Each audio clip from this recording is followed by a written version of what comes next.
Remember the Fujifilm XM1? If you don't, you're not alone. This short-lived camera from the early days of the X series didn't exactly set the world on fire. But hold on to your hats, because Fuji Rumors is reporting that Fujifilm is bringing back the XM line with a new model, the X-M5.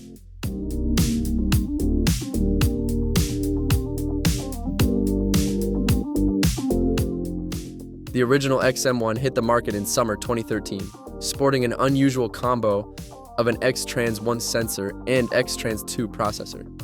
It was meant to be a budget-friendly option, sitting below the X-E series but keeping that classic rangefinder look. The catch? No viewfinder and a PASM dial instead of the traditional Fuji controls.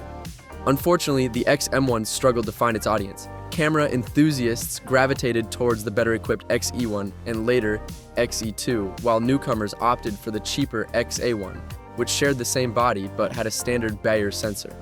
After about a year, Fujifilm pulled the plug on the XM series, though unsold stock lingered for another year.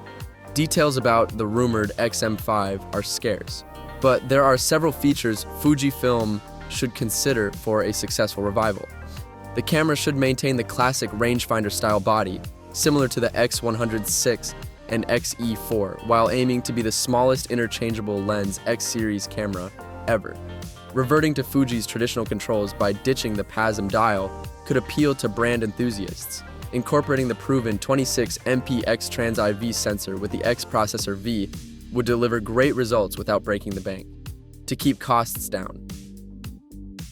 Skipping the EVF but including a tilting screen like the X-T50S seems sensible. Adding custom presets, ideally C1, C7, but even C1, C4 would be an improvement over the XM1. Would enhance user experience. The big question remains whether to include in-body image stabilization, IBIS, which would significantly impact both performance and price point.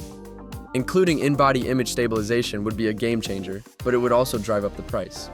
An XM5 with IBIS would likely start around $900 to $1,000, while one without could hit the sweet spot of $700 to $800. If they do include IBIS, we can expect some performance limitations to manage heat in the smaller body. Since Fujifilm discontinued both the XA and XT000 lines, there's been a glaring hole in their lineup for budget-conscious photographers.